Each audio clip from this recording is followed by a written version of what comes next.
Bonjour Cécile Amar. On en sait un peu plus sur peut-être le vrai visage d'Emmanuel Macron quand on lit votre livre.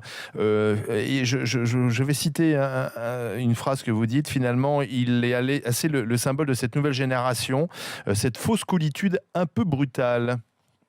Bah oui, c'est ça qui m'a frappé en faisant l'enquête, c'est que j'ai vu plein de gens qui le connaissaient dans le quinquennat d'avant. Moi, j'ai fait son parcours politique. Au premier abord, il est toujours gentil. Il est toujours extrêmement séducteur. Il est, voilà, il a l'air effectivement cool. Et derrière, vous vous rendez compte assez vite que c'est une image, qu'il est.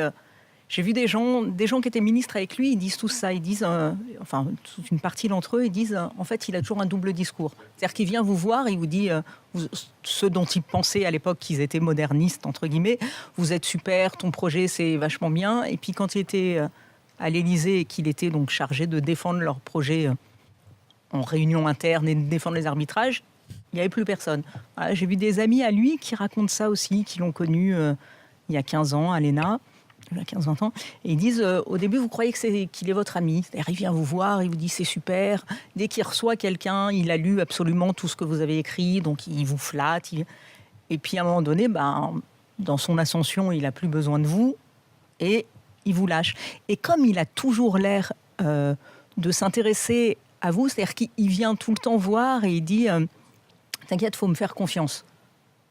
Bon, au bout d'un moment, il y a des gens qui se rendent compte que la confiance n'a pas été... Il agit ainsi, c'est comme ça qu'il a agi avec François Hollande ? Tous les gens qui vous racontent ça, ils vous disent tous, il suffit d'aller voir Hollande. Hein.